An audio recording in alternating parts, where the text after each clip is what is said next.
we've started. This could be the beginning. Yeah. Yeah, right. Yeah, roll initiative, guys. Who's gonna go first? The only D20s I've got to hand are life counters from Magic the Gathering. Ugh, And then not disgusting. official D20s, so I would not be happy rolling that. No, that'd be bad. Alright, well, I guess think of a number, Sam. Think of a number between 1 and 20. Yeah, Alright, think of a alright. number, Sam, between 1 and 20. Alright, I thought of a number. I got a number 2. No, okay. 3, 2, 1, 12. 12! Okay, reroll. Got reroll. Reroll. Okay. 3, 2, 1, 14. 8. Okay, so now Roll I'll go poorly. first. Roll poorly. That was great. Okay, so my creature, You're Yeah. undead, yes. my undead. It's I want to say it's a little bit cheap to pick as well, Okay. but it is the Death Tyrant, The Death Tyrant. the Oh my Undead God. Beholder. Ooh. You know, before we started recording, when I said I'm not going to guess that because it might I be it, knew you were going to pick that Yeah. because you were thinking about undead things.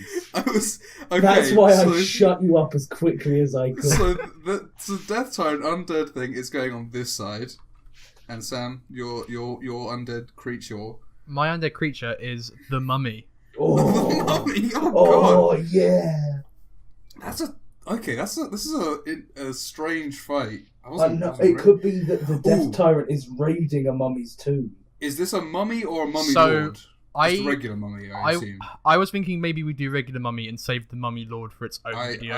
I agree, because the mummy lord's got a lot of stuff. There's a lot going on there, and I didn't want this to be like an hour video, so... Thank you very much. It's Yeah. saving me, because again, Mummy Lord's one that I'm probably going to want to go slightly ham on. Yeah. Oh god! All right, okay. You guys do your funnies now. So, brilliant. How dissected that was. But I picked the Death Tyrant because of, one, we haven't done a Beholder episode, No, it's true. We've been But- holding off on the Beholder. and Beholder can Mhm. certainly have its own one. So I'm not going to go into in depth to a lot of things about the Death Tyrant. Sure. Because of, again, we're talking about two monsters too. But it's just a very cool idea for a creature. Is this like... Yeah. It's depicted in the book as a floating skull with like energy eyes around it. I'm about to say, do they actually have the tentacles? coming No, out of it's it? just like dots of energy where the eyes would be. That's actually a cooler design. I mean, Beholders are a classic, but my god, they are stupid looking. I think I've seen them before. Isn't it basically like it sounds like a big skull with like lots of Yeah. eye holes in it? Yeah. Are they- yeah, are they yeah. in the They are. base They are book? pretty wild. I guess they are in the base book, aren't They they? Yeah, are they are. They totally are. in the base They are book. in the base I monster. don't manual. remember. I've definitely seen it. I just can't remember. Yeah, they're right next to Beholder. It's basically a Beholder that's had a dream about becoming undead. So are they like lich beholders essentially? Kind of, yeah. They're basically like, they embrace this kind of side of death for power and security. It basically does have the same powers of a regular Beholder. Right. Okay. Like it has all the different eye stalks that All the can strengths, that none can of the vary weaknesses. from disintegrating to petrifying to nullifying your strength. But right. Yeah. the one big difference is what its eye does. Oh, it's big eye because of course Yeah. the regular beholder it's anti magic. Yeah, so it can't shoot into its own eye even. Okay. Right. Yeah. This one doesn't do anti-magic. Okay. This one is a negative energy field. If it's looking at you, you cannot regain hit points. Ooh. Okay. That's kind of cool, and it fits in with like a lot of Yeah. standardized like ideas for undead stuff. Yeah, like the And- necromancy kind of decay. and- Yeah. That's cool. To get even more of that, if it's looking at you and you die, it raises you as a zombie automatically. And I assume if you get disintegrated, that's not Probably doesn't count not. either. Yeah, unless you, A unless you very get turned into a medium could unless raise you you get as a turned wraith. into a mummy. Yeah. Well, There exactly. you go. Just to talk about how horrifying this thing is, like described in its little description.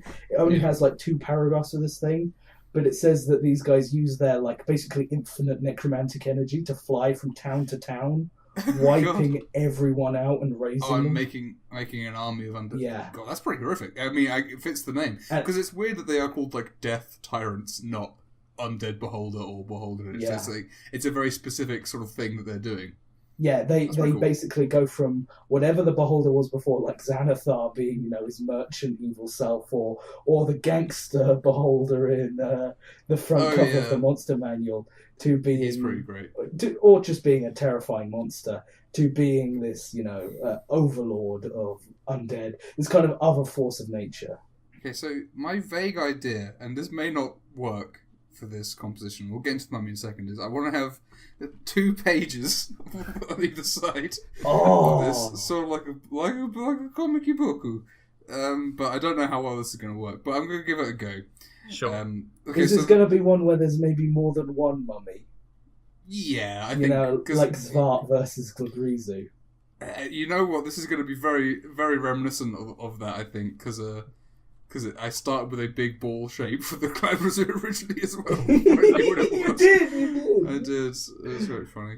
So Sam, tell us about mummies. Sure. Like, they are... It's not like an accident. Like, in kind of like... Oh, right, okay. It's not, not like in stereotypical kind of pop culture where, like, a mummy... Like, this is done as a punishment. So... Right, yeah. Like... There's a horrifying ritual. They are... It's a horrifying ritual, obviously, everyone knows about identification, lungs getting pulled out and preserved, Yeah, kind of brain out through the nose, all that good stuff. But it's done with the idea of them being cursed with existing forever, and they're kind of guardians of they will typically guard the tomb of a pharaoh. So yeah, that's their main deal. Obviously, the big thing about mummies that even the kind of basic mummy is kind of it's disease, that rotting. Oh, the mummy rot. So can the base mum give mummy rot? So wow. Yeah, so the thing, Okay, the interesting about the base mummy is it's only challenge rating 3, but it still gives mummy rot. That's, I guess, everything about it is bad except the chance of it giving you mummy rot is so horrifying. I mean, mummy rot is so bad. What does mummy rot do exactly in 5th? Because sure. Yeah, also because we should explain why it's so bad if people don't know. I'll throw out some quick numbers. So basically, every time it makes an attack, you have to succeed in the DC 12 con saving throw or be cursed with mummy's rot. When you're cursed, you can't regain hit points, and your hit point maximum decreases by 3d6 every 24 hours. Yeah, so that's right. If you have a player character that gets mummy rot, then that can be very, very lethal very quickly. If the curse is being hit. If the curse reduces its target hit points to 0, it dies. And the body turns into dust. Yeah, so they can't be resurrected with most... I think a wish spell would have to be what it is to resurrect. Or a true resurrection. Maybe. Yeah. So the curse has to be removed by the remove curse spell or some other magic to the DM's discretion, I suppose. Yeah, I guess that's... Yeah. The other thing, I guess, it kind of linked in a way, I guess, to its opposite on the other side of the page, is its other ability, Dreadful Glare. So, because a big thing with mummies, again, is that they kind of inspire fear, the very name of them, because people know about, I guess, in lore, people know how bad mummy's rot is. Yeah. So basically, it can multi-attack, so it can do the Dreadful Glare and make an attack each turn. The glare, it looks at one creature within 60 feet, and it has to take a DC wisdom saving throw. That's only of 11. But if you fail it, you become frightened to the end of your turn. Oh, yeah. So, if you fail by 5 or more, you also become paralyzed. Oh, jeez. That's very good. That's basically a dragon's frightful presence, but all the mummies are doing it. So again, because they're a challenge rating 3, your DM might decide to chuck just some mummies at you at a relatively low level, and that could just wipe out a party. I guess even if they win, because if a couple characters get mummy rot and they don't have remove curse because they're quite low level and they can't get it for whatever reason, then that could just kill a couple of characters 2 days after the encounter. What I was going to say is even if you don't want to maybe be as harsh with mummy rot because it's a very old school edition thing, it could even be the basis of a big quest. Have them go cure the guy. Maybe don't say that they can't regain hit points, but have them lose max hit points over time. Yeah. And maybe dial it down to a D6. Reduced healing as stuff like that. Maybe. And then you could see that they're maybe crusting up and becoming more beginning to fall apart, and then that could be a whole quest for some higher level player, not higher level players, but mid tier players. Or if you wanted to have a one shot where you have a time limit built in to your character, as it were. That could be quite cool. You could even not have a hit point thing. You could have it be on the character's body. Like they're physically changing and you affect their constitution modifier. I guess in this particular case, the fact that the beholder, these guys aren't going to be regaining hit points anyway. So the what's it called, the negative energy field, that's not going to be doing anything anyway. No, I mean theoretically, I guess it could raise them. I guess not, though. Actually, no, yeah, probably not. So it's a difficult fight for this tyrant. Except I doubt it. Well, it depends how many mummies I draw.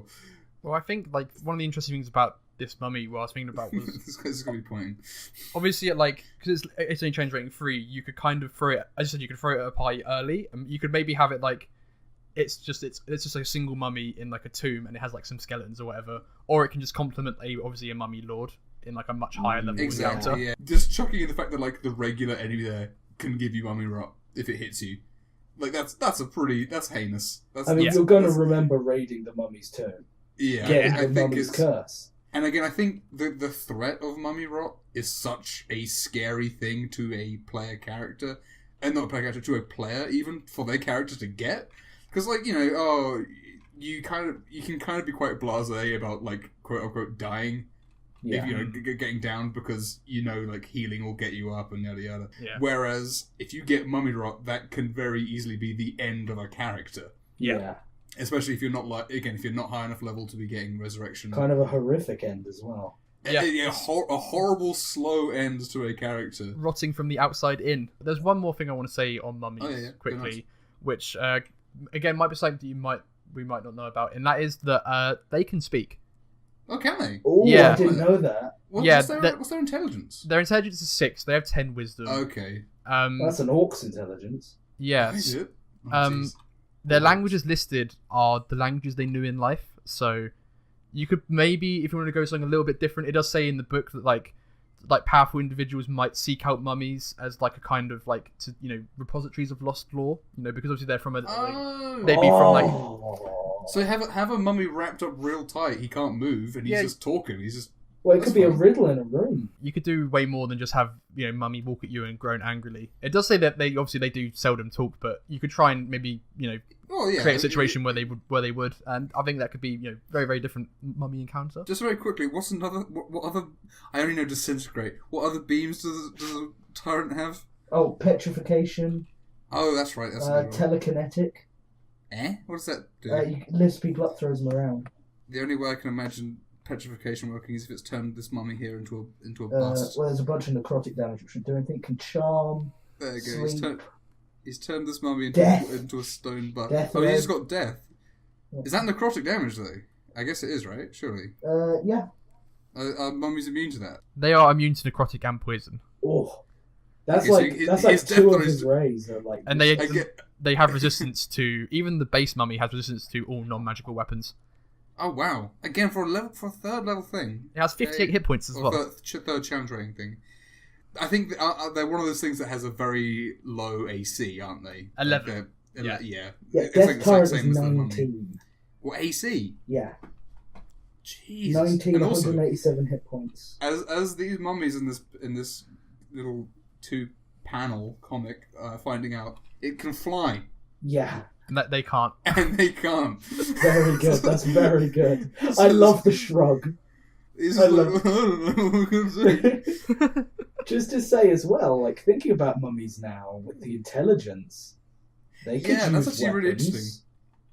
Why not? Yeah. I mean, they're not very intelligent. I mean, like you could have like if you wanted to have like the Mummy Lord's Royal Guard, exactly. Yeah. Like in The Mummy, starring. You could have a shield and spears, and you could have like a row of super mummies. Yeah. And you could even, I mean, it's very... Or a chariot. I was about to say, it's very Egyptian stuff. You could have a chariot, or you could have, like, bows. Yeah, A mummy with a bow. He fires fingers on his bow, that if it hits, he gives you a mummy. I imagine their dex is very bad, so not the best weapon for a mummy, but... again, I think giving them weapons... It's, again, anything that's, like, a human, as basically... has a lot of customization when it comes to what you give them. And I think that's we talked about that in Ghouls, didn't we? Like about yes, we did. Yeah. How you if you wanted, for example, as a mummy, if you wanted to have. This is a person that you maybe have been looking for that has been subjected to these rituals or whatever. Oh. That could be a horrible reveal. Oops, is that the thing you've been fighting has this amulet that belonged to this guy. Yeah. And stuff like that. It's really easy customizable stuff for anything that is a human. Yeah, because Sam, you talked about being made into it. You could have an evil lord or whatever who's awoken, and they're doing this to people, actively. Actively making mummies. Yeah. And then you could come across a village of made mummies. Again, we've talked about before, how if there's not a lot you can do with something, that's not always great. And that mummies, there's not 100 ways to play them, how to write them, but you can adapt them. You could the reasoning behind what they are and why they're doing it and why they're active, I think, is quite broad. I'm going to be real. I mean, we're talking about Death Tyrant here as well. Yeah, of course. Right? Yeah. Imagine a mummified beholder. But mummy beholder, oh god. Yeah. I mean, okay, and you don't need to imagine. That's why I'm here. Oh yeah. There it is. Oh. There's your mummified beholder. No, but terrifying. You could have it, completely desiccated, so it's the shape of the skull. Oh, that's great. That's very cute. What a terrible drawing. I'm going to leave that right now. Bye-bye. It's adorable. But yeah, anyway. you could use mummies as the villains of. It all has to be in setting. You can't do this in a forest. No, yeah. Mummies are quite tied to. The desert, yeah. The desert. You should not have your mummies on your random encounter table unless you are running a very strange specific campaign. And if you are, that's great. I mean, I'm going to honestly tie this back to 1T. I could imagine using mummies in a 1T temple.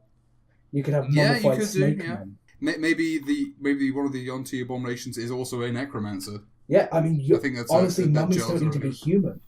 No, I was thinking that earlier as well. It's every time when I was talking about you can have a mummy be a character for all these half races and everything. It doesn't have to be half human or a human-ified zombie. All these things. It's In the last campaign I played with you, mummies were orcs. Their civilization was ancient Egypt. Yes. It's always fun. It's always fun to put these things in because of it depends. You can have a world where everything is let's scroll through the monster manual, and throw everything everywhere, or you can have a game where there is lots of different races when you travel. So if you go to the desert, which is full of orcs. Then you wander across a temple, and of course it's some ancient orc civilization that's fallen, and all the mummies are orc mummies. Yeah, and you can have the really fangs, have to do it. And they speak Orcish because they can speak. They can speak, exactly. Even the book doesn't say they speak common because they were human. It says they speak the language. Yeah, that is very true. Yeah, they allow. They encourage that. I'm very into mummies right now. I think we should talk about the Death Tyrant some more. I'm not. I don't love the Beholder specifically. Yeah. It's not one of my favourite monsters, and the fact that there's a funny zombie version of it doesn't fill me with as much joy as it might do if I was a big fan. This isn't a zombie Beholder because zombie Beholders do exist. No, that is true. Yes, this is a lich Beholder essentially. So basically, with the Death Tyrant. The way that you would roll with this is, like what I said in my intro, is like a force of undeath. This is definitely a higher level villain, possibly part of a bigger undead campaign. This could easily be your campaign boss. I think that this could be the enforcer of the Lich. Yeah, that's true. So this guy is going around attacking people, and he's running around and. It's it says that they're despotic in the thing, but I would play them this guy's going around going, "All hail Kusvazar." It makes a good sort of herald look. And then he's the villain that you fight at level 12, and the Lich is clearly the villain you fight at level 18. Part of a Beholder and why they're so fun to roll and terrifying to fight is their random, devastating abilities. And it's cool for the DM as well, because of course, you don't know what it's going to do either, which is quite fun. But it also, from my experience rolling them, that's part of the worst part of it. Oh, right. I see one of my players is low, and I roll on the table and I get disintegrate. Yeah, and just like... Oh! And I'm like, oh my god, can they save themselves? Yeah, and because obviously you don't want to be fudging rolls. And because I play on roll 20 in the open... Yeah, so you can't really... I can't fudge it. You can't start fudging rolls just for the beholder fight, because that's no good. Yeah, but then again, death is part of the game, and this is a death tyrant. So yeah, exactly. That's why it has to be something that's a boss that you've built up. You can't... if your party gets mummy rot and dies, that's probably because they could have reacted differently in the situation. Yeah, or they're too low level. Or too low level, But if it's like a death tyrant, that shouldn't be something that they're encountering without a lot of planning, either from you or they need to know them. it's been doing its thing. You get a message from... You've done a few jobs for the king, and you get a message of, these towns have been going quiet, and we've been finding groups of undead along the way. We've plotted its course, and we think it's going to be here. Yeah, that's a cool thing, because again, it's got this incoming, because you can then set up your home base to become as like a fortress. Yeah. We think it's coming here. A separate town. We think it's coming here, and we don't know exactly what this thing is. And then you have a survivor, and the survivor describes the creature, and they think, oh, it's a beholder. That's a beholder. Okay. Because of beholder. That's terrifying, but okay. People have, pop culture D&D, people know what beholders are. It's on the cover of all their books. Exactly. I mean, yeah, that's true. And then they see the skull. Yeah. That can really get them, and it can be like, okay, we're dealing with all this. You see the skull and the horde of undead following it. That's true, because they come with an army. They normally have... that's actually a really good opportunity for a siege sort of whole section. And again, he's like, we do this in the name of the great Kel'Thuzar. Or whatever, and he's praising up the other bad guy, and your guys are like, who the hell is this? And then the archivist of the king is like, oh, he's this ancient guy, he's really powerful. And then we have to go stop that guy because of his minions did this. Do we want to start chucking numbers at these two? Oh god, I do. I think you guys boys. Go. I haven't really decided. I think I want to do Mummy first. Sure, do Mummy first. So I really liked everything we said about Mo, about being able to talk. Yeah, that's interesting. Doing a Mummy's Tomb is very appealing to me. Yeah. But at the end of the day, as I think I may have said many times, they're in a Mummy's Tomb, and that's really it. Yeah. But there is a lot of cool things you can do with them in there, which doesn't necessarily say they're bad. So I'm going to give them a rating I think was probably around, ghoulish level. I think I'm going to say 12. Okay. I think what you're saying about that makes a lot of sense, though. So. And we're not talking about Mummy Lord in that. We aren't not talking about Mummy Lord, no. We're just talking about the base mummy. Which is a very different animal. He's better than a zombie. He's more interesting 100% better than a zombie, yeah. I'm going to go with a 13, because I think they're pretty cool. I think for me, the point you make, Neil, about, them being in a mummy tomb is very true. The only other way I can think that you might have them is in if you wanted to use them like zombies. Yeah. And maybe there's a guy in town there's a creepy guy in town, and people have been going missing, and then you go in his basement and he's been experimentally trying to recreate mummies and stuff. Maybe? Part of maybe as a way to try and obtain lichdom. I actually as a relatively that. As maybe a lowish level way of having something that's quite scary, and then you could have it as you could have one mummy just in someone's basement locked up, and he's a real pouring mummy at the walls. Yeah. The other ones are fake zombies in rags. Exactly. And then you have him perfected experiment. And I like that as well, because you could have that as the low-level encounter that's setting up that the mummies are going to be later on. Yeah. And then it would talk, but it would be stupid, and it would be pretty miserable. And that's how you could have a mummy be a character. It's we've been tasked to find this person, and then we did find them, and they've been turned into this. But other than that, they're just better zombies. I wouldn't give them more than an 11 myself. So that's my 2 cents, as they say in America. Oh, what was your rating? about 11. 11 makes sense. So about this Death Tyrant. Death Tyrant. Yeah. Death What do you Tyrant. think of him? You guys go again. I Okay, I'm gonna be super real about him. Yeah. So he looks so goddamn cool. Yeah. And he can do a lot of really cool things because the beholders can do a lot of really cool things. And his use is certainly very different to a beholder. Yeah. Yes, that is true. Yeah. But his rating's going to be lower than a beholder for me. Really? Okay. Yeah.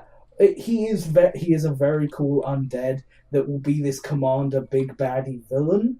Yeah. But it doesn't have any of the really unique weird stuff that beholders have. Yeah. About their his eye almost feels like that's what he should have, not that's something cool about him. Yeah. It's really So I think I might be. I want to hear yours, but I think I'm going to be harsh. That's fair. So I want to hear yours first to get a ballpark what you're thinking. Sam, have you got a number? Because I'm torn.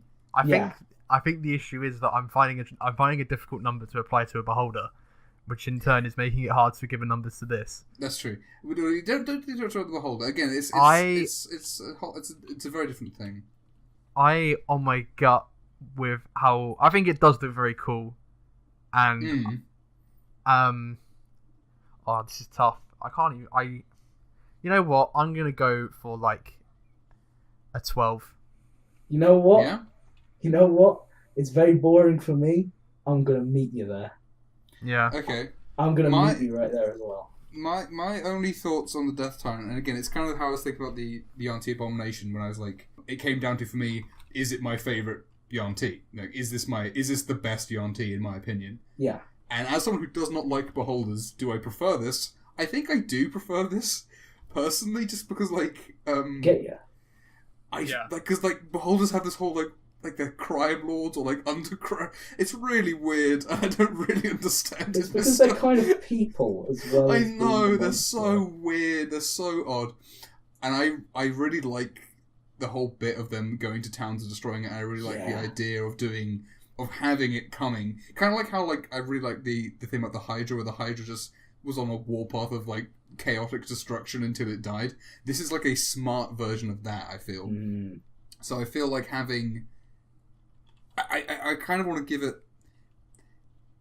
It sounds like I can give it a high rating, but this is just in comparison to the regular beholder, so I might only give this I might give this an 11 as well, to be honest.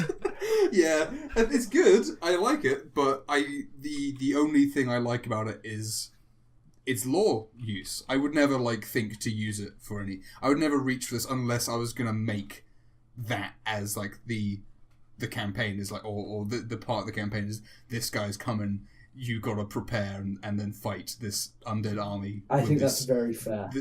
Super siege. It's kind of like having a dragon at the head of an army. Yeah. Yeah. But a whole different look on that, which I think is cool. This guy could have a name like General something or other. General Skullface. Yeah. Oh, I love it. Oh yeah. Yeah. Yeah. I love it. Originally, the Death Tyrant, I made it an off yellow skull color, and I was like, "There's a lot of yellow in this." I was like, "I'm just gonna make it I don't know, is it grey, turquoise, blue? It's something." Yeah, there's no reason that the bones can't look like that. That's also another true fact. I was like, I'll just make it something that looks scary. The mummies are great. I do love the text busted and folly. It's a very comedy. But I laughed a lot at Busted. Busted is very good. For a man getting turned into a bastard. That amused me a lot. And Folly I really liked, obviously just because it's Folly. My favourite mummy is, of course, the one raising his hands above the word Folly on the second image there. He is my favourite. My favourite mummy is Norman. Norman, we didn't talk about it in the actual episode, but Norman, forgot to talk about him, so I put him in disguise. He's in mummy disguise, and he is watching on, and I guess he's probably going nah as well. Not feeling this fight. Yeah, definitely not. This was Mummy Con, and it just got completely ruined. Yeah, and something when I looked up the actual Death Tyrant art just just to see it. And I was like, oh yeah, like I know it doesn't have. I put the eyes like very close to the head because that made sense to me at the time. But like they can float, and usually they're on stalks, so it made it, which makes it a lot easier if they're on stalks to have the lasers coming out. So I kind of made it hard because it's so close, it can only really shoot in like certain directions. Yeah, it's like a battleship. Yeah, it really is. They've all got like a 20-degree area that they can shoot from. Yeah, exactly. Well, they can shoot up real good. You can have it broadsiding. Well, if it flew around upside down, then it would be amazing. It'd be unreal. Yeah. And there's no reason it couldn't fly around upside down. Or it couldn't just be really low to the ground. That's also true. But this is one that, like, I don't know, for these videos at least, I want to, like, I don't know, I'm going to try and not make the images too complicated, which is, I think, why I ended up looking a bit like a newspaper cartoon.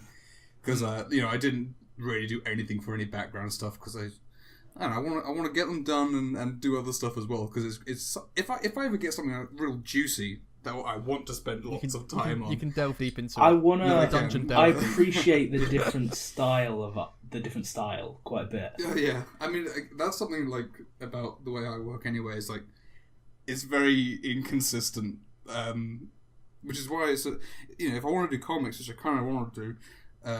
Consistency is very important, and it's not something I'm amazing at. If you go and look at my social media, you'll understand that. Hey, that's my job. Oh yeah, sorry, yeah. So if you go and look at Theo's social media, you'd notice that that's something that I wouldn't say he struggles with, but he might have some difficulties. It's certainly a thing that no two things I draw look. Anyway, speaking of that, subscribe.